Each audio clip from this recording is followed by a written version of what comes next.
Estamos ao vivo. Tudo bem, pessoal? Um prazer estar com vocês aqui, iniciando esse debate, esse bate-papo gostoso sobre franchising, trazendo para dentro da Expert um assunto que eu sou apaixonada e tenho certeza que todos vocês aqui também, que é o universo de franquias, né? É o universo de expansão, é o universo de crescimento, de escala. E poder trazer esse assunto, proporcionar esse assunto numa discussão tão rica, com mentes brilhantes, umas participações de rotina, de vivência, é realmente algo muito especial para nós.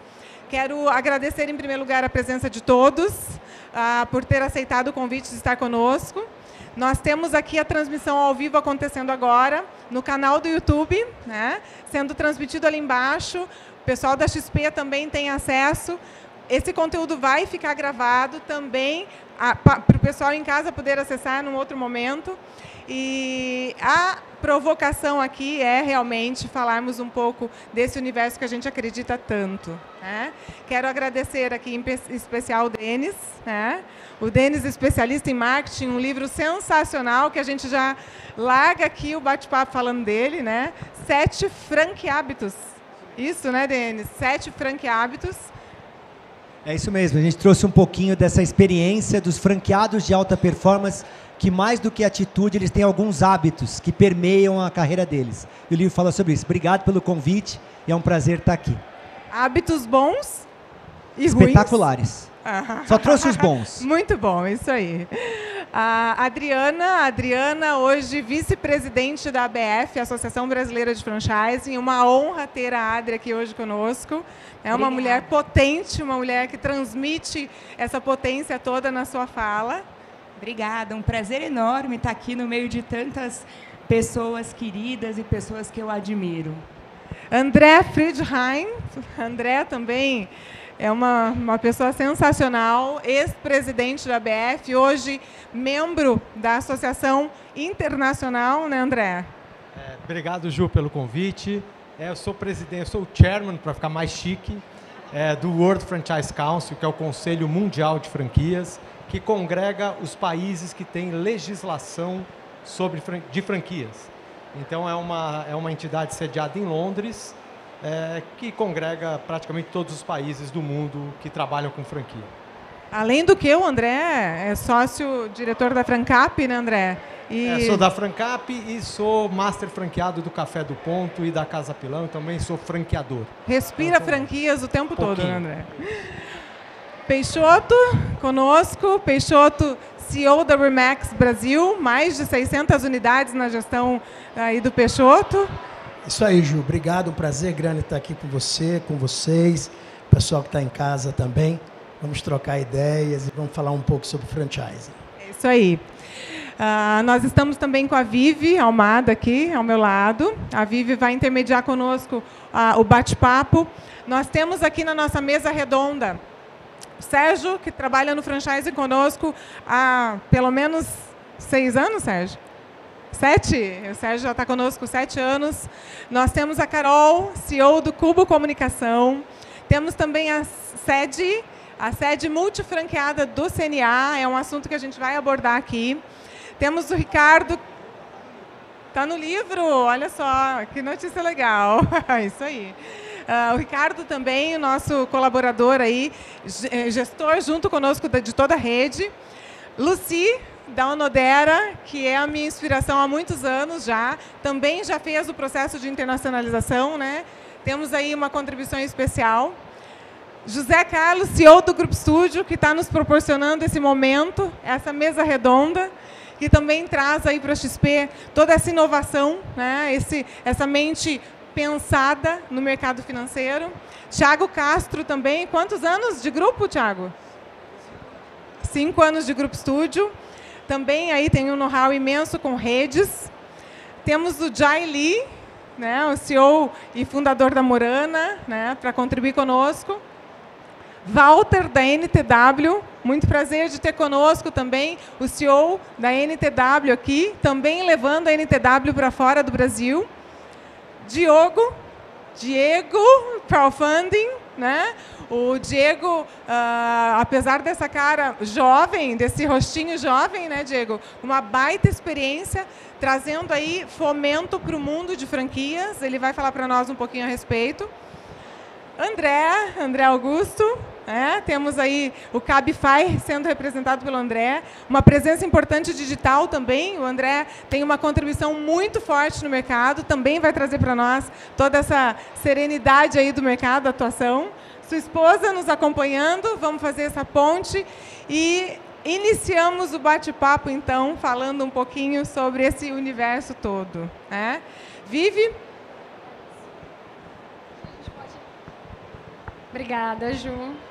Acho que a gente pode iniciar, né, como a gente havia conversado antes, lá embaixo, num bate-papo bem informal com a Adri, fazendo uma introdução, né, porque a gente conversou que para esses diversos públicos, a gente tem um público que desconhece franquia, né? A gente tem um público que já está dominando franquia há anos, que quer crescer, quer expandir, né? Que já está internacionalizando, mas colocar antes de toda essa discussão, antes da bancarização, todo mundo na mesma página, né, Adri? E eu acho que a Adri trouxe isso com muita propriedade para a gente, então, introduzir o assunto do franchising, né? E colocar todos na mesma página. Então, vou deixar contigo. Ok. Acho que vale a gente contar para quem está online. A turma que está aqui, eu sei que já sabe disso.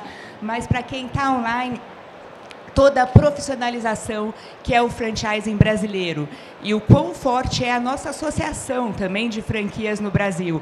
O André aqui falou, ele é o chefe da gangue toda aqui, mas a ABF, que é a Associação Brasileira de Franquias, é a segunda maior associação de franquias do mundo, só perde para a IFA, que é a Associação Americana.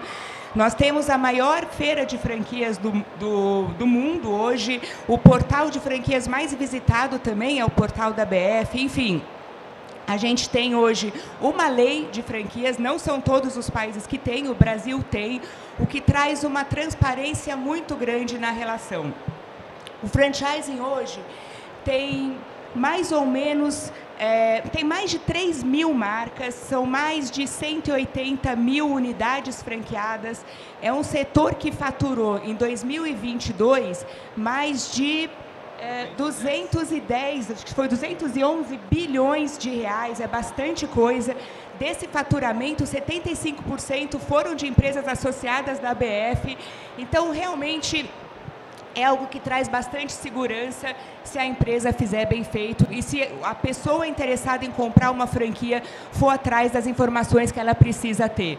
Hoje, a lei de franquia, o que ela é mais forte é de trazer a transparência das relações. Então, você tem ali... Você quer comprar uma franquia, a franqueadora é obrigada a entregar para o candidato àquela franquia um documento que a gente chama de COF, mas é a Circular de Oferta de Franquias, onde tem toda a regra do jogo, tem a lista dos franqueados, tem os fornecedores, tem o que acontece se você deixar de ser franqueado, enfim. Quem for atrás da informação tem como comprar uma franquia com toda a segurança que precisa ter. Quer completar? Quero só complementar, já que a gente está nesse ambiente de bancos, né?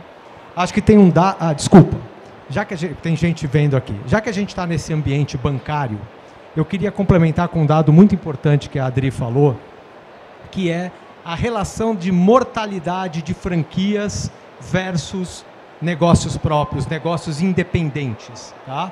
E hoje no mercado a gente sabe que num período de 10 anos, 80% dos negócios independentes fecham suas operações, não dão certo depois de 10 anos. Em franquia, esse número cai para 8%, 10%. Então, eu não estou dizendo que franquia não tem risco. Sim, tem risco. Mas por esses números, é 8 vezes mais seguro, entre aspas, montar uma franquia do que montar um negócio de maneira independente.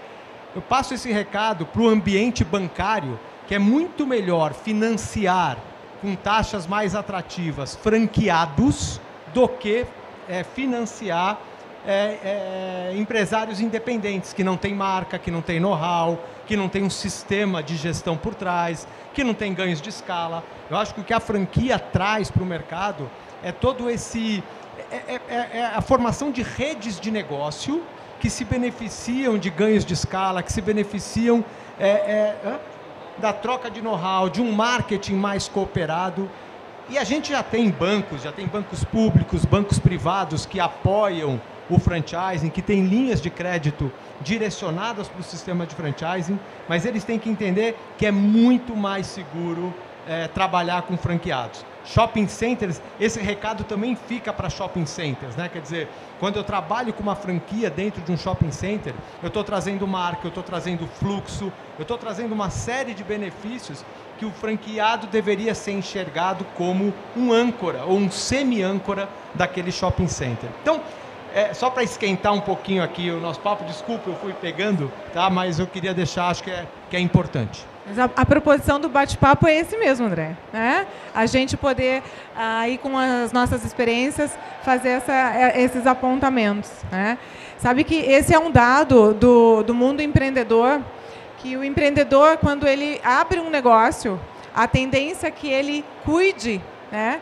Vem ao encontro do que você acabou de dizer, diminui o risco. Porque ele vai fazer o negócio dar certo. A tendência é que ele faça o negócio dar certo. Ele quer diminuir o risco para que dê certo. Se vai dar ou não, né, tem todo um caminho para que isso aconteça. Mas é dado do empreendedorismo também, né, que a gente leva para o universo de franquias. E a redução de custo também está ligada ao processos trabalhistas. Né? Se você pensar, de acordo com o COF, nós temos hoje aí um espaço que pode proteger a franqueadora no sentido de processos, né, de um risco Brasil existente. Né?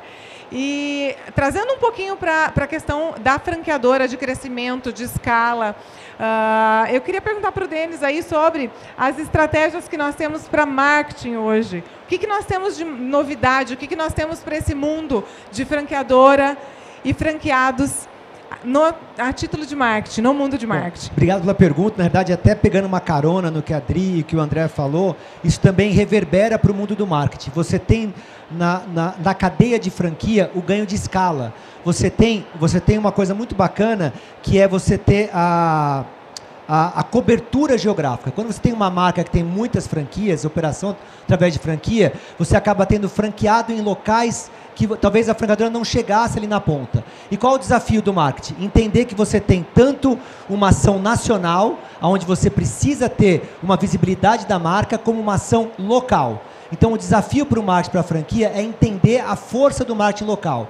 Então, hoje, cada vez mais, eu tenho dito muito, que é o empoderamento do ponto de venda, basicamente do franqueado.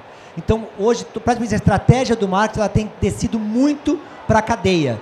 Então, você tem muito uso do marketing local, muito uso do influenciador, ferramentas de mídia local e, principalmente, a atuação do franqueado na ponta. E isso com franquia, você tem todo um aprendizado da franqueadora para te ajudar a aplicar essas ações lá na ponta. E fornecedores que se desenvolvem para ajudar o franqueado também a operar melhor as ferramentas de marketing locais. Isso também é um ganho que você tem muito em franquia. Muitas vezes um empreendedor que não vai através de franquia, ele não tem condições de contratar uma agência. Quando ele faz parte de uma rede, ele usufrui do marketing de toda a cadeia. Então você consegue ter um marketing nacional e uma atuação local muito forte. Esse é um grande diferencial do marketing para franquias. E nos conta um pouquinho, nesse teu gancho de escala, sobre os multifranqueados, Denis. Bom, aí é uma outra história, né? Na verdade, o que tem acontecido cada vez mais são os franqueados que começam a tomar gosto pelo negócio e eles acabam optando por abrir mais operações de franquia, que são chamados multifranqueados, que são os franqueados que têm 1, 2, 3, 4, 5, 10, 30, 50 operações. Se tornam mini redes, inclusive. Nós temos um grande exemplo temos aqui, ó, na nossa a sede mesa, é uma. Sede, né? É uma. Isso que é muito bacana desse modelo, né? A gente tem aqui na plateia, pessoas podiam estar aqui com a gente, trocando e podendo participar e trocar a sua experiência. Então a sede é um exemplo de um empreendedorismo que começou com uma operação e hoje, se eu não me engano, quantas você está, Sede? 8 operações. Conta um pouquinho pra gente então, Sede, das tuas operações, da tua experiência. Obrigada, boa tarde. É um prazer, obrigada deles pelo convite. Eu gosto de ouvi-los, só tem fera aí, né? Bom, é isso, é o que o Denis falou, a gente começa com uma, com duas e é mais fácil, né? Você tem toda uma rede de apoio do franqueador o marketing é um negócio muito bacana, né? Porque você vê a tua marca ali local sendo vista pelo Brasil inteiro. Por exemplo, a gente já teve no CNA a nossa marca sendo estampada no BBB. E aí você vê na Globo e você fala, caramba, se eu tivesse com o meu negócio local, dificilmente ou quase impossível ter a minha marca estampada lá. Então eu comecei com estou com 8 operações do CNA, estou na Maple Bear, participo como sócia investidora de outras marcas de franquias também. Mas é isso aí. E também participei lá do livro do Denis, com alguns amigos muito incríveis. E a gente tem um franqueado que tem uma marca, ele é multifranqueado, que tem mais operações do que muitas marcas, né? Muitas marcas hoje de franquias. Tem multifranqueado hoje maior do que muitos franqueadores. Exato. Quer dizer, você tem esse ganho de escala. Principalmente franqueadores que estão começando. Tem franqueado no mercado americano que fatura mais de $1 bilhão, franqueado. Então, o que acontece? É um ganho de escala maravilhoso, esse que a Sede está contando ali agora. É isso aí. Inclusive, né, Denis, tem fundos nos Estados Unidos que investem nos multifranqueados. Nesse ambiente que a gente está aqui, isso ainda, eu costumo dizer, né, o mercado americano está um pouquinho só na nossa frente em desenvolvimento, etc. Lá fora você já tem grupos de multifranqueados sendo investidos por fundos de investimento. Até nesse ambiente aqui, fica aqui a oportunidade de estar de olho aí em alguns bons operadores que muitas vezes precisam de uma alavancagem financeira para poder abrir mais operações. Tem aqui franqueador também, que tem bastante multifranqueado na operação, e assim tem várias pessoas que podem contribuir bastante aqui. É um outro gancho que eu quero puxar aqui, e de repente a gente pode escutar um pouquinho a parte de bancarização. O André começou falando um pouco sobre isso, e a gente percebe que é uma dor da franqueadora quando ela tem uma demanda muito grande e ela não consegue dar vazão a essa demanda, né? Aonde que a bancarização poderia ajudar? Qual é o processo disso, né, André? Como buscar, como procurar, até onde ir, né, para que possa provocar o crescimento? Perfeito. Como eu falei, a gente inaugura muitas franquias diariamente. Todas essas franquias necessitam de capital. CAPEX, né? O CAPEX, o investimento para montar uma franquia. Ele pode vir de um capital próprio ou pode vir financiado através de instituições bancárias. E do próprio estúdio fiscal, né? Que eu sei que tem uma área também de financiamento de franquias. Sabe, André, te interrompendo um minutinho, que o produto nasceu de uma dor nossa. Dos teus próprios franqueados. Exatamente. Né? Porque assim, hoje a gente tem a categoria das micro franquias, que tem um investimento até R$115 mil, né? Está sob revisão. E depois a gente tem franqueadoras de grandíssimo porte, onde a franquia custa muito mais caro que isso. E eu acho que os bancos têm que ter esse olhar, porque a porta de entrada para o banco talvez seja fazer esse primeiro financiamento para a montagem de uma operação. Mas depois ele é um empresário normal, que precisa de capital de giro, que precisa contratar um seguro, que precisa rodar a folha de pagamento. Então, a porta de entrada é o financiamento, mas esse micro ou pequeno empresário, que é o franqueado, necessita de qualquer serviço bancário. Então, cada vez mais os bancos estão atentos a isso. Então, eu não estou falando que tem vários bancos que são parceiros da associação, que já têm linhas de crédito aprovadas e específicas para isso, mas aqui fica o desafio da gente fomentar cada vez mais, porque o mercado de franquia, eu ainda acho no Brasil que ele está só começando. A onda ainda tem muito para subir, tem muita coisa para acontecer, novos formatos, novos modelos. O próprio Jai cria novos formatos o tempo inteiro da própria rede de franquias dele, tentando ter maior capilaridade, entrar em mercados distintos. Tudo isso faz com que o mercado seja muito atrativo para quem quer navegar nesse mercado. Só me entregaram o microfone aqui. Eu só queria contribuir os benefícios do franchise que a gente às vezes esquece. Eu venho do setor de bijuterias. Não só bijuteria, acho que muita coisa no Brasil é muito informal. Então acho que franchising formaliza o nosso Brasil. E isso é um primeiro ponto. Segundo, nós capacitamos e damos profissão, treinamos a mão de obra brasileira. Nós educamos também. Às vezes o que o país não faz, nós educamos e nós capacitamos. Muitas vezes eu recebo um reconhecimento de um colaborador que está saindo, já entrei aqui, não era nada, agora eu tenho uma profissão. Então, quando a gente acaba formando ele, como no caso de alimentação, sushi man, ou algum chefe, ele sai com uma profissão que ele tem uma carreira pela frente. Então, acho que franchising, acho que tem essa importância de formalizar o nosso país. Como eu trabalho com bijuteria, eu formalizo as indústrias que nos abastecem. Olha, se você não me der nota, eu não consigo comprar de você. Então, os donos vêm com o contador, vêm com o advogado. Eu acho que isso, às vezes, o governo não enxerga realmente o trabalho e o benefício que o franchise dá. Acho que, dando sequência ao que o André falou, nós temos um projeto Love Brand, junto com a Poké, Imaginário, onde nós desenvolvemos um canal, formatamos franquia para cidades pequenas, que na realidade tem multimarca nessa cidade de 50, 60 mil habitantes, mas às vezes não cabe uma monomarca ainda. Aí, só que existe multimarcas, só que a franquia nos dá cobertura e controle, e a gente acaba controlando as multimarcas. Então, através do sistema de franquia, às vezes o pessoal acha que franquia tem que ter uma supervisão, depende do acordo que você faz com o empreendedor. Então, parceiro estratégico que nós temos na ponta. Tem essa oportunidade de, acho que o Denis comentou também, o Brasil tem mais de 5 mil municípios. Hoje eu vi que nós vamos abrir uma loja em Rio Grande do Sul, Ijuí. Eu não sei nem onde fica Ijuí. Eu nunca iria para Ijuí como uma rede própria. Acho que o supervisor não pagaria o resultado de uma unidade. Mas ter uma franqueada local, falando bar na ponta, faz toda a diferença. Nós recém-inauguramos uma morana em Santana de Livramento. 2 gaúchas maravilhosas, estão arrebentando. Imagina se uma unidade minha lá funcionaria. Então, franchising, eu sou suspeito para falar de franchise, estou 31 anos nesse mercado, apaixonado pelo sistema. Se deixar, não largo o microfone aqui. Vou até aproveitar essa fala do Jai, que eu também sou entusiasta, e ele falou, né, de 2 gaúchas que estão bombando. O franchise também forma excelentes empresários com resultado. E muitas vezes pessoas muito bem-sucedidas, que também é um outro olhar para o mundo bancarizado. Que são pessoas que viajam, que compram carro, que compram presentes. Eu acabei de voltar, coincidentemente, eu estive num evento em Las Vegas, que é um dos maiores, tem o maior encontro de multifranqueados do mundo, mas estava lá e encontrei com o Peixoto, estava promovendo um evento da Remax, 50 anos, né, Peixoto? E eu tive o prazer de conhecer alguns dos franqueados que não faturam milhares de reais, são milhões de reais. Ou seja, grandes empresários que viajam, que curtem, que desenvolveram graças ao franchise. É isso, né? Eu diria que a Remax forma, inclusive, milionários, né, Peixoto? É verdade isso?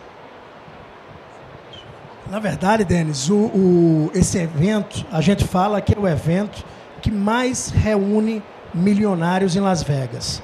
Todo ano a gente faz a convenção, que são franqueados que vão lá, corretores associados que vão lá, de uma única empresa. Então, por metro quadrado, é onde tem mais milionário nos eventos, dito por eles lá. Mas eu tenho um ponto interessante no franchising, eu vendo vocês falarem. O franchising, ele é um excelente canal de distribuição. Né? Você pega uma franqueadora, ela consegue expandir um país continental como o Brasil, sem colocar a mão no bolso, pelo contrário, tendo empresários que confiam na sua marca, que confiam no seu know-how e que terminam pagando para fazer a expansão do seu negócio, que passa a ser do nosso negócio. E para o franqueado, acho que vale a pena reforçar isso, André, é muito melhor, infinitamente melhor, você abrir uma empresa através do sistema de franquias do que você ser independente. Eu tenho sócios na Remax Brasil que são ligados ao mercado imobiliário, de transações imobiliárias, e na hora de montar a franqueadora, eles deixaram a marca deles de lado e buscaram a Remax, que era a líder global. Então, é muito, muito interessante esse know-how que passa. A empresa completou 50 anos, a gente está no Brasil desde 2009, mas eu não tenho 14 anos de empresa, eu tenho 50 anos de empresa. A gente está em mais de 120 países, então a gente tem uma coisa multicultural. E um único alerta que eu faço para as pessoas que estão nos assistindo é que, se você for comprar uma franquia, parta da seguinte premissa: a franqueadora precisa ser associada à BF. É muito estranho no Brasil uma franqueadora não ser associada a uma entidade que gera muito valor para o associado, muito valor para o franchise. Então, coloca isso como premissa básica para você investir numa franquia, ela ser associada da ABF. Posso complementar só uma coisa? Deve, André. Mercado financeiro. Eu considero o franchise como se fosse um IPO tupiniquim. Tá? É um IPO tupiniquim. Eu capto recursos de terceiros para financiar a minha expansão e dou parte do meu equity da distribuição ou do produto ou do serviço para minha ponta, para o meu franqueado. Então, na verdade, eu capto dinheiro, mas eu trago gestão junto, diferente de um IPO tradicional, onde eu capto dinheiro para financiar a expansão, mas a gestão continua 100% do empresário, dono da empresa. Aqui não, eu trago terceiros e aí que está o grande valor da franquia. Porque 3 cabeças pensam melhor do que uma, 10 cabeças pensam melhor. Então, a beleza do franchising está nesse espírito colaborativo. Né? Quer dizer, eu dou muito para o franqueado, dou know-how, dou marca, mas ele também contribui muito comigo, porque ele está lá na ponta, é o skin in the game que você falou, Ju. Então, eu acho que é super bacana. Só um detalhe, uma curiosidade. Tem um franqueado chamado Jim Delegati.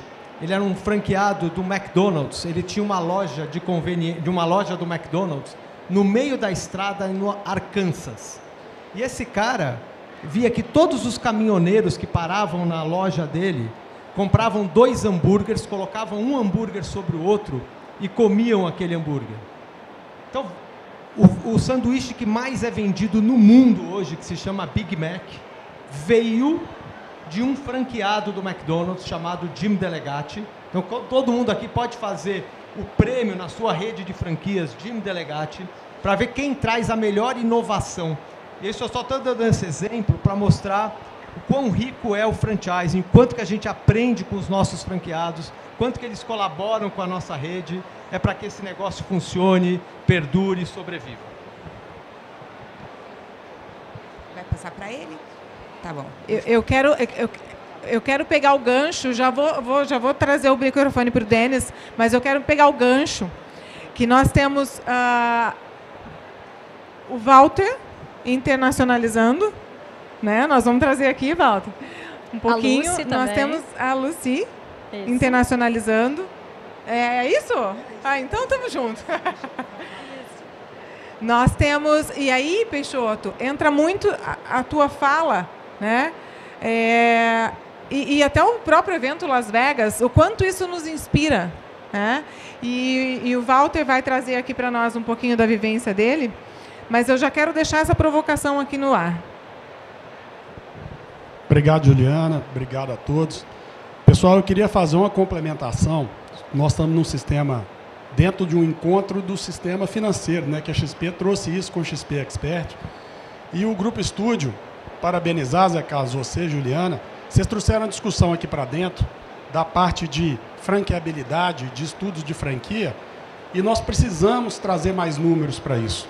No Brasil, de acordo com a pesquisa do Sebrae, chamada Causa Mortes, de 2015, atualizada pela última vez em 2019, em torno de 54% das MPS, elas morrem nos primeiros 5 anos, complementando o que você disse, André, chega a 80 em 10. Mas quando eu pego médias e grandes, esse percentual de mortalidade, ele cai para 5%, 6%. Por quê? Porque na média e grande eu tenho o gerente comercial, eu tenho a pessoa que cuida da estratégia, eu tenho o financeiro, eu tenho o cara da compra. E o MPE, ele tem que fazer de tudo. É barriga no balcão, operando o negócio, e às vezes ele não consegue pensar, analisar o negócio dele, planejar o negócio dele. E o que o franchise faz? Leva toda essa estrutura que a média, que a grande tem, para poder apoiar o pequeno e o micro para ele poder crescer. Com isso, você tem essa redução dessa queda de mortalidade, chegando próximo da média e da grande. E vários franqueadores, eles vêm investindo numa estrutura de compliance, num colchão de educação continuada, de academias, para poder estar o tempo todo ajudando esse franqueado. Não só a performar aquele negócio, mas transformando isso numa rede, que são os multifranqueados. Olha, é muito mais fácil para o sistema financeiro começar a investir nas franqueadoras, começar a apoiar o microempreendedor que é franqueado, que hoje é tratado da mesma forma. Nós já tentamos, nós somos micro-franquia na contabilidade. Franquia de contabilidade a partir de R$30 mil a taxa de franquia. Você tenta financiar pelos grandes bancos, é melhor não. Mas quando você trabalha, por exemplo, com a Studio Bank, que é uma franqueadora que entende a dor do franqueado, você resolve esse problema sim. E o mercado financeiro não olhou para isso. Então, o que eu queria chamar nesse espaço é a atenção do sistema financeiro para isso, que a Studio está trazendo aqui hoje essa discussão que é fundamental. Nós ajudamos a reduzir o índice de mortalidade das empresas no Brasil. Todos os dias fecham 2.000 empresas no Brasil. Não interessa o tanto que abre, é muita empresa fechando, é muito sonho morrendo. E o franchise, ele salva o sonho das pessoas. Ele interfere na vida das famílias e das pessoas. Essa é a nossa grande discussão aqui nesse momento. Eu queria parabenizar, Zé Carlos. Tomei a liberdade de pedir o microfone para a Vivi, porque eu acho que o assunto de bancarização é um assunto muito pouco explorado no mercado brasileiro de franchise, e a gente se propõe, né, a capitanear essa cultura dentro do franchise brasileiro, e nada melhor do que pedir permissão para quem tem história para contar e para quem faz o franchise no Brasil. E pedir permissão é apresentar o que a gente tem, mostrar o que a gente propõe é sério e tem fundamento, né? E quando a gente fala de bancarização, nada melhor do que num evento como esse da XP, onde funding não é o problema, né? Hoje a XP tem 3 trilhões, né, sob gestão, e a nossa proposta como Studio Bank é estruturar uma operação financeira muito adequada à demanda, né, que vai mudando e vai crescendo, não tenho dúvida, a cada ano, desde que bem implementada. E é para isso que a gente está aqui, e por isso que a gente convida vocês, né, para fazer parte desse ecossistema que é o mercado financeiro, e a XP explora muito bem. Eu queria trazer não só a questão da bancarização, porque a bancarização ela pode ser com funding dos family offices, de bancões ou de fundos estruturados, ou da própria bank, ou pode ser com funding da própria franqueadora, né? Ao invés de a franqueadora estar financiando, parcelando a taxa de franquia ou alguns dos investimentos que o franqueado faz, ela pode muito bem estar transformando aquele financiamento, aquele autofinanciamento, numa operação bancarizada, o que significa apenas ter uma operação que não passa por ela como franqueadora na hora de cobrar o franqueado. Ela está passando por uma instituição financeira a gestão daquele financiamento, e de tal forma não tendo aquela relação pessoal de estar executando, cobrando um franqueado, que é muito ruim, não é bom, não é saudável para a relação. Então, quando a gente fala em bancarização, não se pode pensar apenas em funding, né? Tem que se pensar também em serviço, né? Se a franqueadora é capitalizada, ao invés de ela estar num CDI ou numa operação qualquer, ela vai estar estruturando através do próprio funding um financiamento e uma viabilização de um crescimento maior a partir de financiamentos estruturados com os serviços da bank, não necessariamente com o funding da bank. E eu queria trazer um outro tema, porque eu acho que também é bastante rico, que é a joint venture, né, para o mercado de franchise. E aqui tem franqueadores, né, que representam muito no Brasil, e a gente viaja o mundo e a gente vê o varejo se juntando, se unindo, e muito modelo shopping, ou seja, vários negócios usufruindo do mesmo ambiente, dividindo o mesmo espaço, numa ação de colaboração, e todo mundo ganha. Ou seja, o cliente ganha, o consumidor ganha, o varejista ganha, os fabricantes ganham, ou seja, eu consigo encontrar várias coisas no mesmo lugar. E a gente conseguiu fazer isso, a NTW com mais de 20 anos de mercado como franqueadora, 300 unidades franqueadas no Brasil, Grupo Studio com 700 franquias espalhadas em 11 verticais de negócio. A gente fez uma joint venture onde a NTW, a partir de todos os seus franqueados, 300 franqueados, origina clientes para as nossas soluções e nós originamos, através dos nossos 700 franqueados, clientes para soluções da NTW. Ou seja, 2 franqueadores que sentaram na mesa, alinharam os seus interesses e conseguiram levar não só, né, aos seus franqueados uma possibilidade de um cross-sell e uma solução a mais, mas também conseguiram levar ao cliente que alcança a contabilidade através do franqueado NTW ou o cliente que alcança a revisão tributária da Estúdio Fiscal, as soluções que antes não alcançaria. Então, eu acho que é uma pauta que também deveria ser mais bem explorada pelo franchising como um todo, é a joint venture. Franqueadores se juntando para terem em pontos estratégicos a sinergia dos seus produtos sendo oferecido para o mercado. Essa é a contribuição que eu queria dar, Ju. Posso colocar só uma coisinha? O nosso ex-presidente aqui tinha uma palavra ótima que era o competition. Não é, André? Posso falar uma coisa sobre essa questão? Eu também sou super fã do franchise, então eu sou suspeita para falar. A gente não falou de uma questão que é relacionamento. A gente cria muito relacionamento com os franqueados e a troca de melhores práticas. O livro que o Denis escreveu sobre, né, os hábitos de sucesso, nosso franqueado também de Portugal, que não é franqueado agora, né, master franqueado, e a gente é sócio dele. Ele era franqueado no Brasil, que acabou abrindo 4 unidades lá em Portugal agora, está abrindo a 4ª operação e está sendo um sucesso. Tive uma escola excelente com o André, porque ele que foi o nosso consultor na nossa primeira franquia, né, 20 anos atrás. Então, a gente tem muito bem estruturado. E a gente tem uma não é só a franqueadora que traz know-how, existe também essa união dos franqueados para essa troca, para essa colaboração. Na pandemia ficou muito claro isso, quando a gente teve vários problemas que a franqueadora não sabia nem como fazer, o que fazer, vieram muitas ideias. Quando ele falou do McDonald's, que veio com o Big Mac, vieram ideias fantásticas de franqueados que fez a gente superar esse momento, né, de muitos problemas que a gente também não sabia como agir, como atuar. Então, o franchising tem isso de vantagem, né, de você ter esse grupo que se une, se ajuda. Quando eu estou passando por uma dificuldade, eu tenho outros que estão sendo case de melhores práticas. Então, a gente usa muito isso também.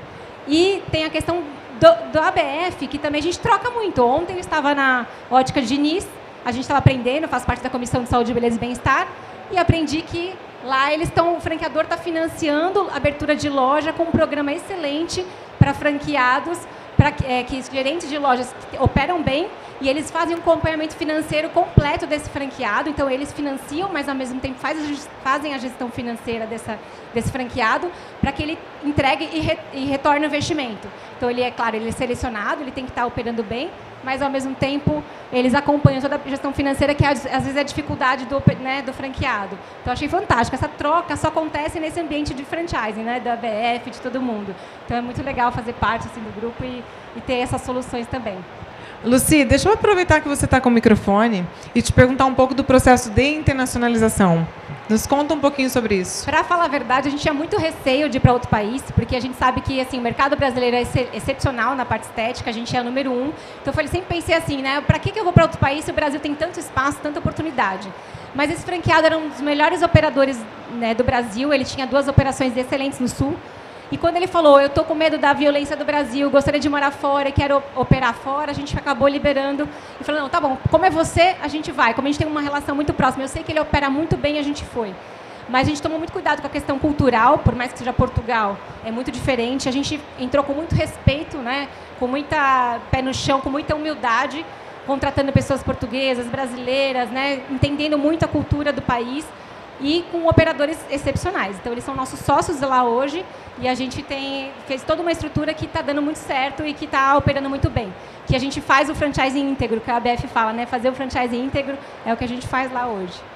Ju, posso só pegar esse gancho? Porque Por acho favor. que a Lucy fala ela saindo para fora.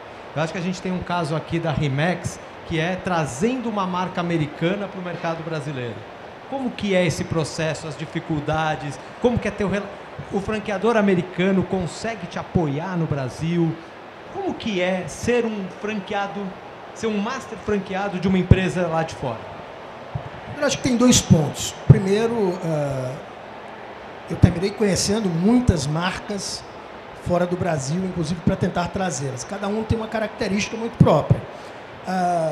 É desafiador você trazer uma marca. A gente, num primeiro momento, cometeu uma série de erros na Remax Brasil. A gente quis tropicalizar o modelo, que é um modelo líder globalmente, né? A empresa vende um imóvel a cada 20 segundos. É a empresa que mais vende imóveis no mundo. E a gente quis tropicalizar. Você sabe que, normalmente, o bom empresário ele não comete um grande erro. Ele comete, quando ele falha, ele comete uma série de pequenos erros. E foi isso que aconteceu no começo, até o momento que a gente percebeu que a gente tinha comprado o know-how. A gente tinha comprado aquela forma de fazer negócio, independente da cultura do país. Porque, no final das contas, se a gente trabalha com imóveis, todo comprador de imóvel quer comprar um imóvel pelo melhor preço possível e o melhor imóvel possível.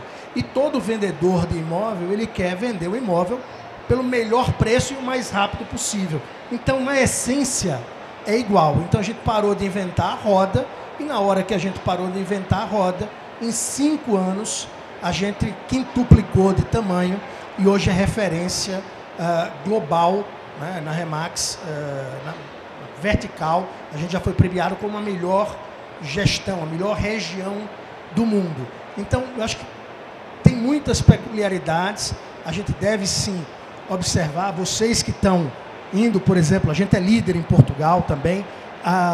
Você tem as peculiaridades do mercado português, mas eu acho que a essência, a cultura da marca, a gente tem que respeitar muito. E na hora que a gente respeitou a cultura da marca americana, a Remax no Brasil voou. E você acha que o desafio maior, né, no sentido de internacionalizar, está voltado à cultura, ao financeiro? Porque a cultura ela envolve as pessoas na volta, né, as pessoas que estão no processo. E as pessoas, por muitas vezes, têm a dificuldade de querer fazer com as próprias mãos, né? Mas o financeiro também pega, né, Peixoto? A questão financeira ela também tem Sim, mas eu acho que porque tem o tempo de retorno, tem o investimento na ponta. Sem dúvida. O primeiro ponto, na minha visão, é a questão cultural. Indubitavelmente. Para você ter sucesso, você tem uma questão cultural. Você tem que ver a cultura da sua empresa e ver se a cultura da sua empresa faz sentido com a cultura do país. Segunda coisa, você estruturar e ser muito bem assessorado. Cada país é um país, eu rodo o mundo, mas fundamentalmente a América Latina, dando palestra nas convenções da Remax, nos encontros da Remax, e cada um país, mesmo sendo da América Latina, tem um tratamento diferente, tem um jeito diferente. Então você tem a questão cultural, o respeito à cultura local, pegar gente local e, claro e evidente, que a questão financeira pesa muito, né? A gente tem uma dificuldade, eu estou vendo aqui, a gente discutir bancarização, quero falar com você depois. O Brasil ele tem uma tendência, o sistema bancário brasileiro, de emprestar dinheiro para quem não precisa de dinheiro emprestado. Exatamente. Okay? Então, você pode chegar com o melhor projeto do mundo, o cara vai dizer, você tem um imóvel para dar de garantia? Você tem sei lá, um carro? Eu não preciso desse dinheiro, então. Eu vou lá e faço home equity e resolvo a minha vida. Então, a gente tem muito chão pela frente, André, até a gente, de fato, perceber que o sistema bancário brasileiro acredita no empreendedorismo, né? Pelo menos é a minha visão. Posso completar com um negócio aqui? Eu não falei antes, mas eu sou também franqueadora da Nut Bavarian. A Nut Bavarian é uma marca americana que não é franquia nos Estados Unidos. A gente montou franquia aqui, abriu nos Estados Unidos, ponto próprio, tentou abrir em Portugal e não deu certo ainda, mas vamos voltar. Mas tem algumas outras... é ponto próprio. Fora é ponto próprio com um sócio local, nos Estados Unidos. A gente tem operação local lá com um sócio local. Mas o que eu vejo, perto disso que o Peixoto falou, da cultura, tem alguns outros pontos também, que são as expectativas que o brasileiro tem no negócio, por uma série de questões. Acho que o brasileiro tem aquela expectativa de retorno do investimento muito mais rápido do que o americano. Quando a gente começou a formatar uma franquia para fora, e, bom, custos são diferentes, você tem que ter também fornecedores locais, cadeia logística de outra forma. Mas a nossa expectativa, no caso da Nut Bavarian, que no Brasil o retorno do nosso investimento é em 1 ano, nos Estados Unidos não ia ser nunca em 1 ano. E quando a gente olha, puxa, vai demorar, sei lá, 20 meses, para mim era algo que ninguém ia querer, esperar 20 meses para retornar o investimento. Nos Estados Unidos, mas só isso. Tanto que os contratos de franquia nos Estados Unidos, em média, são de 10 anos. Porque o prazo para ele pagar a taxa de franquia e ter o retorno, ele é muito mais longo do que no Brasil. Os nossos contratos, em média, no Brasil, de franquia são de 5 anos. Então, tem também essa questão aqui meio cultural do outro mentalidade. lado, né? Mas também tem uma questão de taxa de juros, né? Enquanto nos Estados Unidos a taxa é 0, a gente tem uma taxa de 14, 12, sei lá. Então, as expectativas são diferentes. Ju, eu queria aproveitar que o microfone ficou comigo e a Vivi não pegou de volta. Não entregou o microfone. Não entreguei o microfone. Eu queria fazer um gancho com o que o André comentou, que é o IPO Tupiniquim. Né? Eu também acho que o franchise ele tem muito do mercado balcão americano, né? Ou seja, são empresas não listadas, não necessariamente com a governança necessária, que se transformam em franqueadoras, porque tem um produto testado e escalável, e passam a virar grandes universidades corporativas, né? Mas eu queria fazer um gancho e trazer o Diego, que é inovador nesse mercado. Eu sei que a Ju ia chamar ele, mas fazer um gancho com o que tu falaste, André. Eu acho que o IPO Tupiniquim hoje tem nome, né? Que é crowdfunding. E tem um cara, um empreendedor, que é nosso amigo, é gaúcho, foi investido há pouco tempo e está trazendo o crowdfunding como uma nova solução para o mercado financeiro no que se refere a franchise. E ele é especialista no mercado de franquias, ou seja, não é um crowdfunding a mais como todos os outros. Ele é especialista e vem cada vez mais estudando e buscando trazer soluções. Então, além da bancarização, a gente tem o crowdfunding e que outras soluções financeiras se apresentem. Queria escutar aí, Diego, te introduzir aí a partir do IPO Tupiniquim, que agora tem nome, crowdfunding. E que bom, de repente, se a ABF, né, exigisse dos franqueadores um tempo para que cada empreendedor que quisesse comprar uma franquia antes investisse R$2.000 em crowdfunding numa franquia daquela rede que ele quer se tornar franqueado. Porque daí ele ia aprender acompanhando os números, arriscando pouco e se preparando para daí sim ser um empreendedor, coisa que não é fácil. Né? Vive. Obrigado, Zé Carlos. Até pegando todos os ganchos, na verdade eu estava só esperando o momento de entrar na conversa.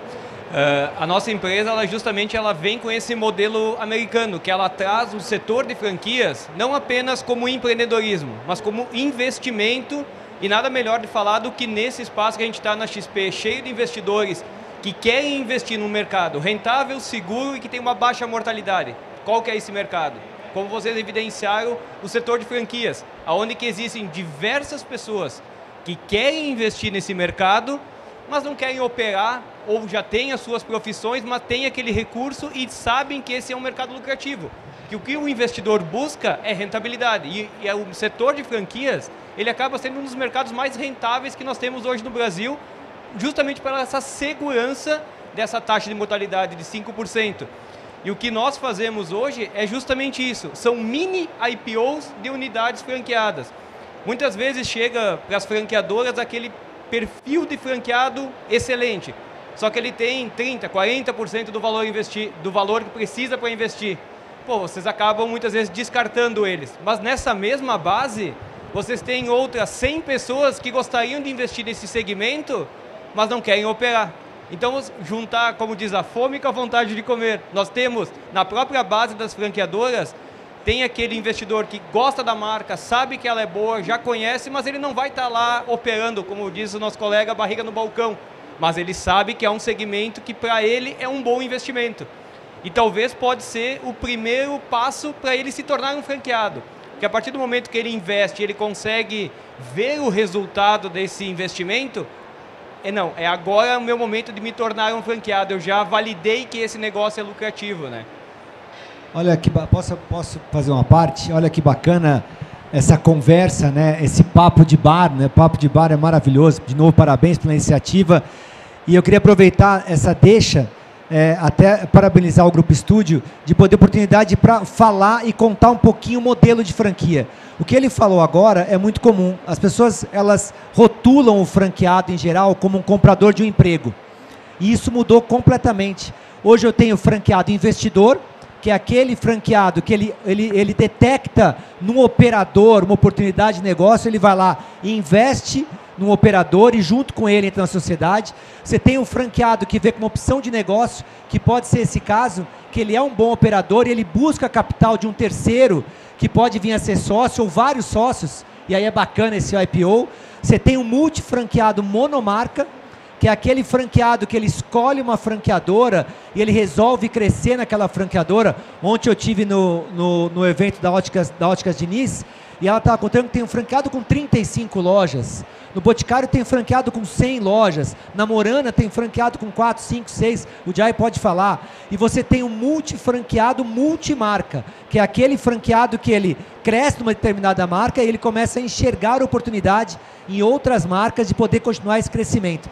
Ou seja, também tem o lado do competition do franqueado, que é aquele franqueado que cresce e colabora com muitas marcas ali dentro. É muito bacana isso também, só aproveitando a deixa, como eu sei que tem uma audiência bacana online que talvez não conheça, poder contar um pouquinho mais desses perfis aí de franqueados.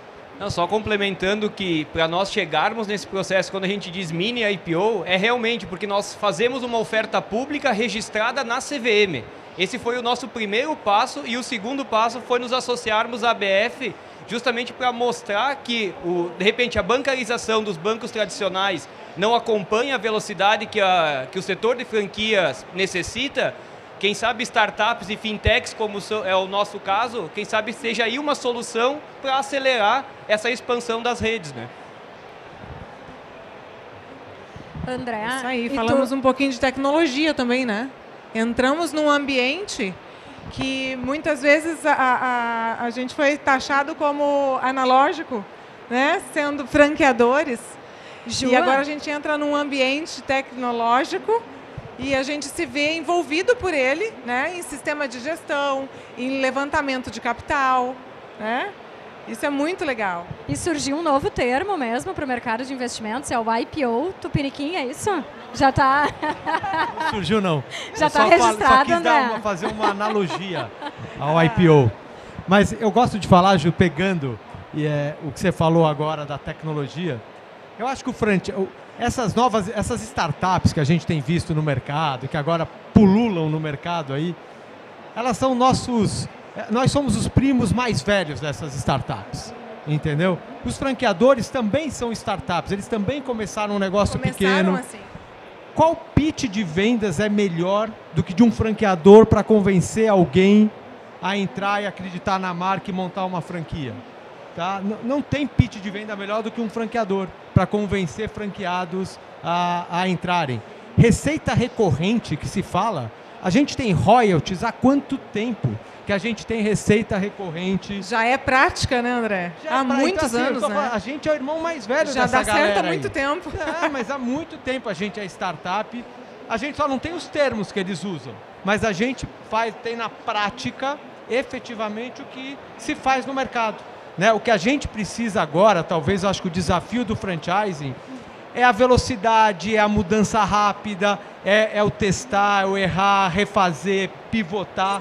Isso que eu acho que é o nosso desafio enquanto franqueadores. Entender as tendências do mercado, refazer o nosso negócio. Qual que é a grande dificuldade? A gente tem 700 franqueados embaixo e a gente precisa de um processo de convencimento de que, porra, vamos fazer isso, que esse é o caminho, etc. e tal.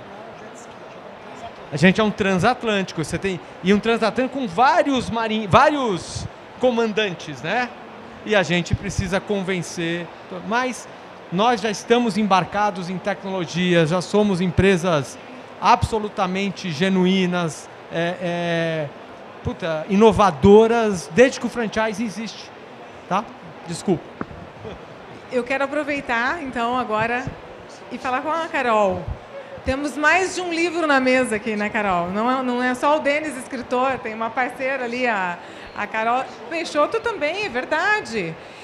E a Carol, representando a Cubo Comunicação aqui, traz um pouquinho dessa questão da tecnologia também, né, Carol? Sim, a gente tecnologia fala muito, com escala, com, né, o pensamento no varejo, na ponta. É sempre desafiador, né? Quando a gente fala dessa questão da ponta que a gente tem, entender as peculiaridades de cada um dos lugares, da forma como a gente precisa comunicar. Tecnologia ajuda muito nesse contexto, mas precisa entender de fato lá na ponta. Então, na franquia, isso traz essa dificuldade, né? Você falou aí do livro. Também a gente está indo aí para Portugal. Vou lançar meu livro, um dos livros, estou com 2 livros aí, um deles em coautoria em Lisboa no próximo mês, aí em outubro. E aí a gente abre uma agenda lá exatamente nesse contexto. O meu outro livro que eu lanço aqui em novembro no Brasil chama Tecla SAP do Marquetês, que é o mesmo nome da minha coluna na Exame e do podcast, que o Pedro ontem até foi um dos convidados, a gente falou muito de franquia, ajuda muito nesse contexto de trazer essa identidade, trazer esse movimento, né? E tecnologia permeia muito isso, né? Trazer a identidade, inovação, entender nesse contexto todo isso, essa estrutura que tem de franquias e oportunidades. E o teu dia a dia com o Cubo, Carol? Conta pra gente um pouquinho dentro desse universo que a gente traz de franquias. Legal. Dentro disso, a gente sempre precisa entender o que é o franqueado, o que é o franqueador e entender que a gente precisa falar com os 2 públicos nesse sentido, né? Uma coisa é a gente entender o que precisa vender lá na ponta, mas a gente precisa fazer essa intermediação para que traga um resultado satisfatório nos outros lados também nesse campo.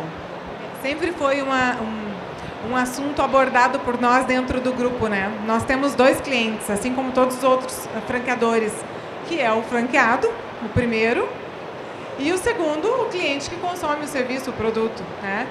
E quando a gente entende o franqueado como parte do grupo, a gente percebe que esse produto lá na ponta, ele é consumido de uma única vez. Então a gente passa a tê-lo mais perto, diante de uma comunicação mais fluida, de um resultado alcançado, e aí vem os planos de retorno, né? Vem ali a expectativa do tempo de retorno da franquia, né? Sem dúvidas, essa parte de entender o franqueado, o franqueador é extremamente importante e na ponta para quem que você de fato está vendendo ali e operando, né? Sempre tem que ter essa sensibilidade, onde quer que seja. Mais um exemplo que a gente tem aqui, a gente está com o André, né? O André Augusto, da Cabify. A gente também tem a escala via tecnologia, num processo diferente aqui, né, André? Conta um pouquinho pra gente. Na verdade, a gente é Crepify, que é uma empresa de crepes, distribuidoras, que a gente trouxe um conceito da Europa, né, e tem dado muito certo no Brasil. E eu queria trazer para a nossa discussão uma empresa de alimentação que é micro franquia. E trazer a penetração que o franchise tem social com as micro franquias. Porque a gente, através de uma empresa de alimentação, a gente consegue chegar em locais e com pessoas que não teriam um recurso maior, como 300, 400, 500 mil reais para investir numa franquia de alimentação, ela consegue através das micro franquias com o nosso modelo. E a gente consegue trazer uma representatividade, que eu estou aqui agora, inclusive para mim estar aqui agora, estou até tremendo, gente, porque é só gente que eu sigo aqui, que eu conheço e tal. E é um prazer enorme, só que para os meus franqueados, que são micro franqueados, para eles estão se sentindo aqui, sentados aqui comigo. Entendeu? Porque eles postaram lá na rede social deles e tal. Então, assim, além de tudo aquilo que a gente falou aqui, o franchise tem uma penetração social que governo nenhum tem. A gente consegue chegar e educar e dar oportunidade. O cara faz o financiamento, vende um carro para comprar uma franquia. E olha só a responsabilidade que nós temos como franqueadores, né? Nós estamos mexendo com o sonho de muitas pessoas. E eu acho que a gente conseguir trazer isso para eles, levar esse conhecimento no final do dia, faz com que a gente tenha um propósito muito maior do que só empreender, né? Então eu acho que o franchise, eu sou apaixonado por isso também, porque eu vim da escola do franchise do iSigurt. Quem é aqui de São Paulo, Rio de Janeiro, viu o pessoal uniformizado vendendo geladinho na rua, era uma penetração social, a gente chegou a ter 800 unidades no Brasil. Eu tinha 20 anos quando comecei a expansão dessa empresa aqui, fui um dos primeiros contratados dessa empresa colombiana, e lá eu vi o quanto, apesar de não ser uma empresa franchise, o sistema todo era uma replicação do modelo de franquia. E lá eu vi como o franchise tinha um desenvolvimento social muito forte, né? E eu acho que trazendo aqui para a mesa também o importante que o Peixoto comunicou ali, eu achei curioso quando ele falou que ele trouxe para o Brasil e quis fazer uma forma diferente do que os americanos faziam, que já davam certo. Quem aqui que é franqueador não tem esse problema, né, gente? A gente já tem um modelo pronto, a gente vai levar, e é desafiador a gente passar para o cara que, cara, volta para o básico, faz o básico que vai dar certo, né? Mas eu acho que no final do dia a gente consegue, como boas mentes aqui, e levando isso para as pessoas, ter essa penetração social, sim, levar essa oportunidade, sim. A minha história é dessa, eu nasci na favela, cresci na favela, e hoje eu estar aqui sentado com vocês através do franchise, cara, para mim é um orgulho imenso, imenso estar aqui com vocês, e eu quero dizer para vocês, em nome dessa estrutura, temos que continuar, temos que olhar para os micros. Tem muita gente inteligente lá na ponta, tem muita gente querendo crescer, e os bancos, né, o Zé aí com essa bancarização, precisa nos enxergar, precisa enxergar esse cara, e o que o Peixoto falou é sensacional. Cara, chega de dar dinheiro para quem já tem dinheiro. Vamos dar dinheiro para quem precisa de dinheiro e vai executar, e vai conseguir, e vai honrar, viu? As Casas Bahia tá aí para isso. O cara pega lá o carnezinho dele, ele vai honrar, ele vai pagar, e ele vai empreender, e ele vai movimentar a economia do nosso país, e a gente vai ser muito mais feliz com isso. Muito bom. Posso falar? É Augusto, né? Augusto, muito legal você ter falado de microfranquia. Nós também trabalhamos com microfranqueados. E assim, eu acredito que esse modelo de franquia é uma baita oportunidade para aquele empreendedor que estaria sozinho, que estaria sem suporte e estaria provavelmente na ilegalidade. E através do franchising ele consegue operar alguma coisa com estrutura, de maneira profissional. E aí eu vou falar um pouco de bancarização para essa turma, porque o que a gente vê com o microfranqueado, diferente do que a gente chama de franqueado tradicional, naquela pessoa que investe mais, é que geralmente ele coloca quase todo o dinheiro da vida dele ali. Pode até ser um valor menor, mas é quase tudo. E aí qualquer variação de mercado, ele fica sem caixa.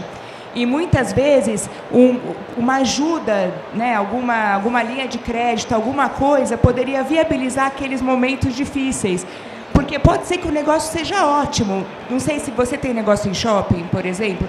A gente tem muito ponto em shopping center. Imagina, não vou nem falar de pandemia, mas às vezes, sei lá, fechou uma loja âncora no corredor do franqueado. Ele vai ficar 1, 2 meses num ponto com um faturamento mais baixo. O negócio dele era ótimo, mas para ele sobreviver aquele 1, 2 meses, se ele tivesse um dinheirinho ali, um fluxo de caixa, ele conseguiria passar. E sem isso ele morre e de repente estraga um negócio que poderia ser muito bom.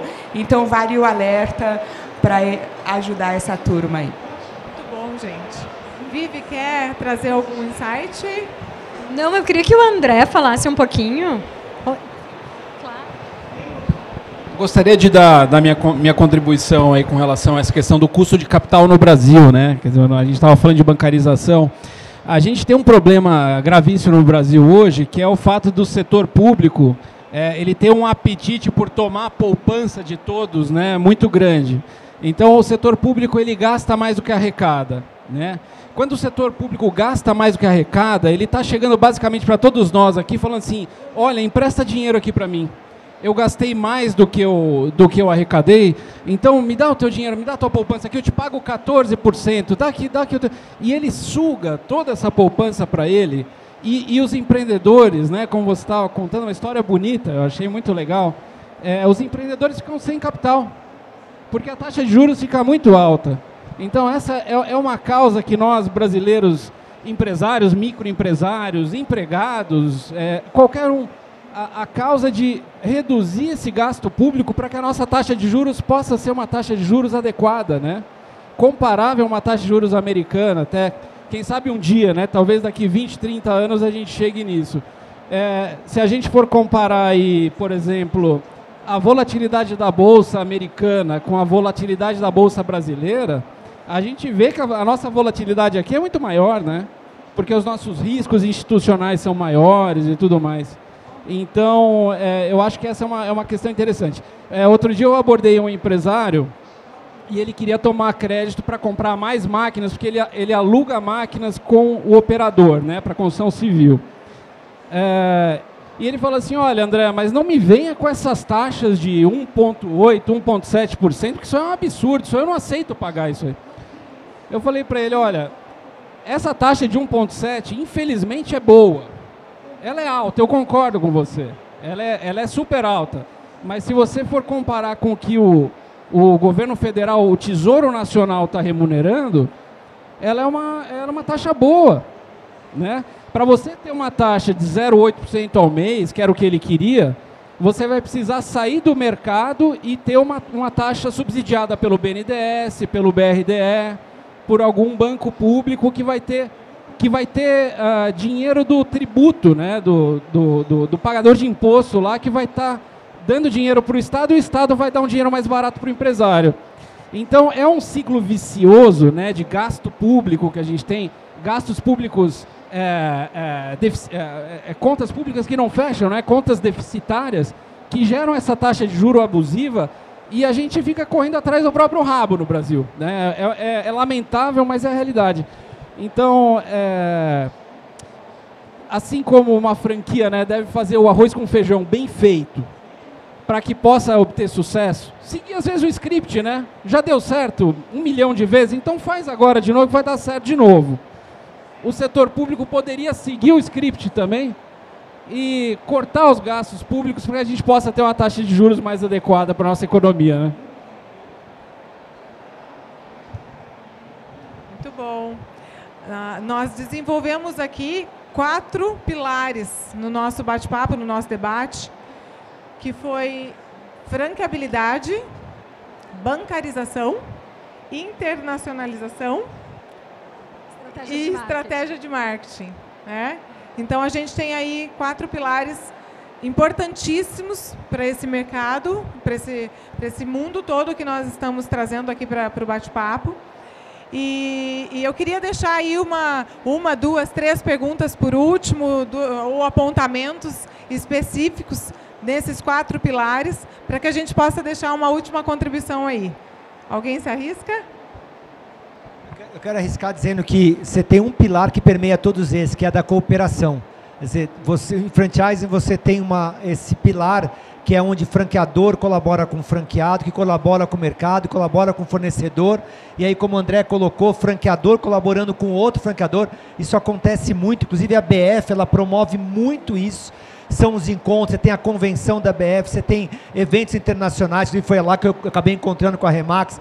Quer dizer, o franchise também tem um pilar muito, mas muito importante, que é o da colaboração. E a Lucy colocou, eu até ia pegar essa deixa, que é quem provocou a Lucy a ir para Portugal foi um franqueado, né? Então, assim, um dos melhores franqueados no Brasil. E por que ele não foi sozinho? Um dos melhores franqueados no Brasil, conhece mercado estética, Por que ele resolveu abrir o Nodera lá? Por que ele não abriu o Cristiano Dera, né? Por quê? Porque é justamente isso. O franqueado, quando o bichinho do franchising de verdade pica, ele quer trazer junto. Então ele falou, vem aqui, franqueadora, eu vou desenvolver assim aqui na ponta. E até o primeiro franqueábito é quando é engajado com a marca. E isso você tem isso no franchising. Então, é essa colaboração de toda a cadeia. Então, eu queria só trazer esse 5º tema aqui, que foi falado muito aqui, que é a colaboração entre franqueado, entre franqueador, entre fornecedor e todo o setor. Então, como o Peixoto colocou no começo, a ABF é o grande fomentador disso, de trazer essa união para toda a rede. Eu queria fazer essa reflexão aqui. Faz mais uma. Quais são os 7 franqueábitos? Desvenda esse negócio aí, pra gente não precisar ler esse livro, caramba. Vou fazer. Vou poupar para não precisar ler, ou vou deixar você curioso, fazer um merchan. Na verdade, uma rápida história. Eu sou franqueado também. Eu vou contar, posso dar uma história rápida? Eu fui, já que estamos num bar, né? Eu nem bebi ainda, mas eu fui provocado. Uma vez eu estava numa convenção de uma grande franqueadora, 700 lojas, 1000 pessoas na convenção. Eu ia apresentar uma campanha, estava todo empolgado, eu sou um cara empolgado. Esse franqueado Nodera me chama de Luciano Huck, não sei porquê, loucura. E eu estava ali tal, dizendo que eu amava a franquia, empolgado com franquia tal. Aí um franqueado lá embaixo, filha da mãe, levanta a mão assim e fala, Denis, aí vamos lá levar o microfone para ele, né? Denis, você gosta de franquia? Gosto, eu, né? mas você gosta mesmo? Eu adoro franquia. Ele, você tem uma? Aí eu, não. Ele falou, por isso que você ama, você não tem uma. Cara, aquilo acabou comigo. Eu ia dizer que eu amava, dava aquela gaguejada, eu já sou meio gago, né? Aí eu cheguei em casa e falei assim, minha esposa, eu quero abrir uma franquia. Ela, como assim, você está louco? Quer abrir uma franquia? Você tem uma agência? Não, eu preciso abrir uma franquia. Como é que eu falo que eu sou apaixonado pelo sistema e não tenho uma? E abri. Em 2008 eu virei franqueado, sou até hoje franqueado do Rei do Mate no Mackenzie. E depois eu virei franqueado da Nand. Eu conheci a Dri como franqueadora, mas foi minha segunda franquia, cheguei a ter 13. Aí eu abri a franquia, e aí logo que eu abri essa franquia, meu mundo caiu. Aí veio meu primeiro livro, que eu comecei a pesquisar marketing para franquia. Eu até hoje agradeço demais esse franqueado. Aí eu escrevi o primeiro livro, Marketing para franquia, e aí eu fui numa convenção do Rei do Mate, aonde ganhou o prêmio do melhor franqueado do Rei do Mate. Outra provocação, por que ele ganhou, não eu? Aí quando o cara subiu no palco, eu descobri que ele era muito bom. Falei, caraca, ele é bom. Aí eu fui conversar com ele. Essa conversa com ele me ajudou a melhorar a minha operação. Aí eu comecei a querer conhecer todos os franqueados do Brasil. Melhor franqueado por ticket médio, melhor franqueado de reter talento, melhor franqueado de venda por metro quadrado, melhor franqueado de abertura de loja. E aí que veio a ideia do livro. Por quê? Eu comecei a ver que eu podia aprender com os franqueados. E aí me chamou muita atenção, porque numa mesma rede de franquia eu tenho franqueado muito bem, franqueado médio e franqueado não tão bem. E eu descobri que está na operação, que está no franqueado. Então, assim, o que faz uma operação ir bem, 90%, 80% do resultado é do operador, que é o franqueado. E aí eu fui pesquisar esse mercado, aí veio que eu percebi toda essa história para dizer que não tem uma fórmula mágica, mas tem 7 franqueados, que são eles, trabalha, engajado com a marca. O franqueado da performance é um cara que é apaixonado pela marca, gosta da marca. O segundo é que trabalha com e para a franqueadora. Mas como assim? Ele é funcionário? Ele é. Foi o que o André falou. Ele bota dinheiro, ele passa a fazer parte do negócio. Franqueado que entende isso, ele contribui com a rede. O terceiro, não posso errar agora todos eles, né? O terceiro é que motiva a equipe. O franqueado de alta performance, ele sabe motivar a equipe, conhece a sua equipe, trabalha com você, ele tira o melhor da equipe dele. O quarto hábito é o que não dá desculpa. O franqueado de alta performance, ele não tem a muleta. A desculpa é um perigo, isso vale para a vida, né? Ah, não estou vendendo porque fechou minha loja. Ah, já tem a desculpa pronta. Ah, porque a minha rua foi travada. Ah, porque é greve de ônibus. Pronto, quando você tem a desculpa, você já para. O de alta performance não. Quando ele tem a desculpa, quando ele tem o problema, ele acha a solução. Ele é focado na solução. O quinto franqueado é aquele que se capacita. É aquele, eu faço essa provocação nas convenções, eu estou dando bastante palestra do livro, e eu pergunto para os franqueados, qual foi seu último curso de capacitação que você fez fora da franqueadora? Nem 10% levanta a mão. Ele para de se capacitar, as pessoas param no tempo. Então é a provocação, o franqueado de alta performance, ele se capacita o tempo inteiro. A sétima, e é o maior, que é o sexto, pulei um. 6. Eu contei 6. Agora ferrou, 6. Vamos lá. Não, engajado com a marca, trabalha com o franqueador, motiva a equipe, não dá desculpa. Ai, meu Deus. Ai, meu Deus. Ai, meu Deus. Vamos comprar o livro. Daqui a pouco, Pensa Grande é o último. Boa, Adri leu. Bom, eu vou falar. Quem quiser saber o sexto vai ter que comprar o livro. Compra o livro. E esse é o mais importante de todos. É o chave do sucesso. É o sexto hábito. E o sétimo é que pensa grande. O franqueado que pensar grande, tá ali o Augusto que pensa grande, já vi que ele pensa grande. O pensar grande está apenas a mesma coisa. O franqueado da performance é aquele que não está feliz com o que ele tem, não está insatisfeito. Ele não está infeliz, mas ele sabe que ele pode mais. O franqueador bota a meta, ele põe acima da meta. Ele tem um desafio, ele se desafia ainda mais. Ele tem um problema, ele quer ser melhor naquele problema. Então, só para resumir, não precisa mais comprar. Só está faltando o sexto, que agora me deu branco, vou ter que lembrar. Vamos ter que comprar. Aí você vai ter que comprar o livro, senão vai ficar sem graça. O sexto deve ser ter toda essa energia aqui, né? Boa. Seguimos, gente. O André ia comentar algo, André? Não? Eu só queria fazer o desafio pro Denis, vi que eu ganhei. Eu ganhei. Viu que eu ganhei. Tá 1-0 para mim isso. Ótimo. Posso só fazer um complemento? O Denis fez essa palestra na nossa convenção com os franqueados todos.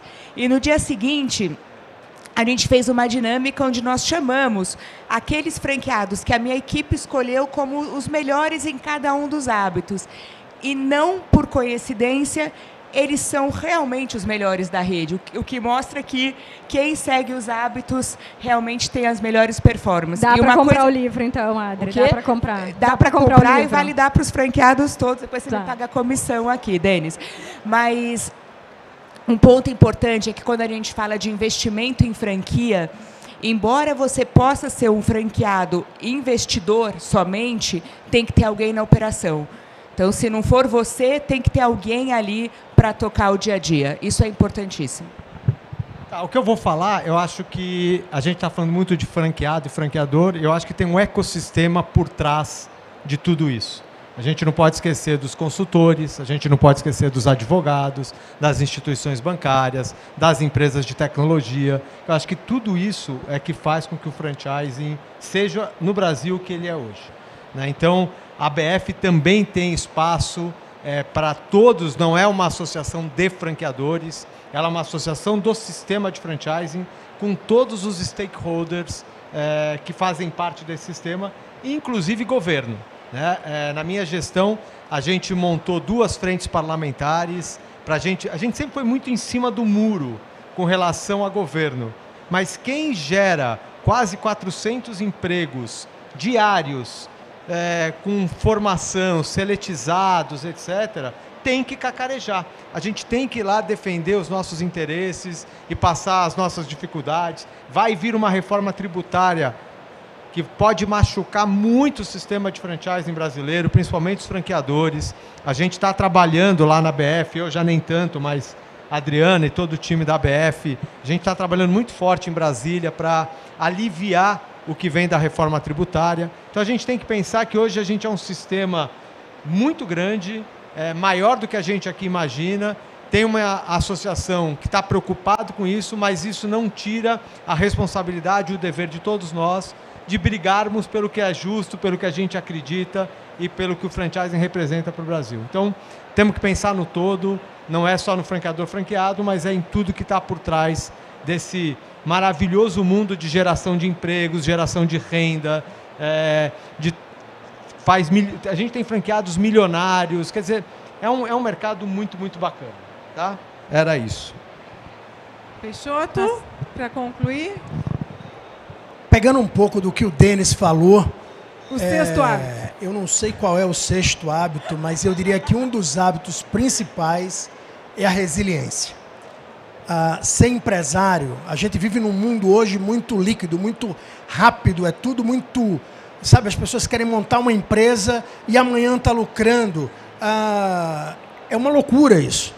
E a gente precisa ter resiliência. Se a gente não tiver resiliência, a gente morre.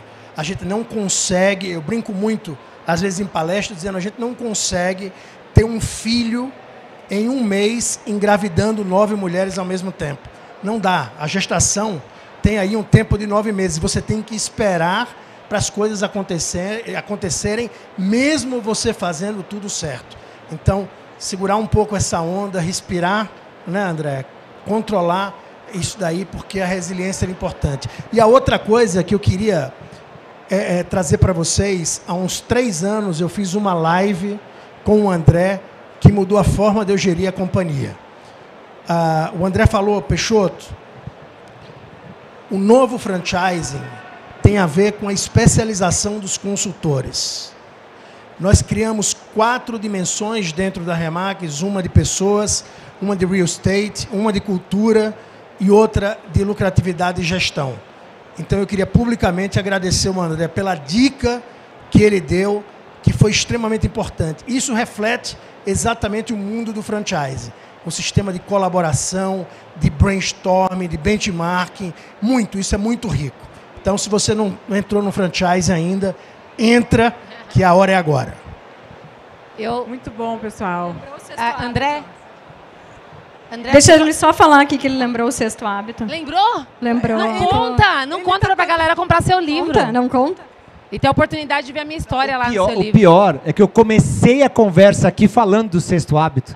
Quando me deu o microfone, eu falei que era um dos grandes diferenciais era o quê? Ações locais. Eu falei, meu Deus do céu. Como eu falei no começo, que o sexto hábito ele investe e reinveste em ações locais. Só para poder lembrar, eu precisava lembrar. Vamos lá. engajado com a marca, trabalha com e para o franqueador, capacitação da sua equipe, não dá desculpa, capacitação de você mesmo, investe em ação local e pensa grande. Pronto. Ô, André. A sede faz todos eles. Só uma... não todos. André, só uma correção. Você falou qual é a quantidade de empregos que são gerados no sistema de franquias? Você falou algo em 400, mas 8 empregos por franquia na média, 38 franquias por dia, dá 350 empregos, mais ou menos. Diariamente? Diariamente. Ah, perfeito. Agora entendi. Era isso. Eu não queria perder a oportunidade para falar sobre... que ele falou muito sobre escolarização, né, dos franqueados. E existe uma dor que nós franqueados temos na ponta, que com relação à bancarização, é ter oportunidades para o PJ, né, que tem ali um faturamento médio entre 50, 60, 70 mil reais mensais, de ter oportunidades. A gente perdeu aí uma onda gigante com a Selic a 13,75%, e eu, como estava bem esperta, né, e eu percebo que alguns franqueados ainda não têm essa cultura do investimento, porque por mais que a gente está sempre reinvestindo, né, uma primeira franquia, a segunda, mas nesse ínterim você tem dinheiro que fica parado.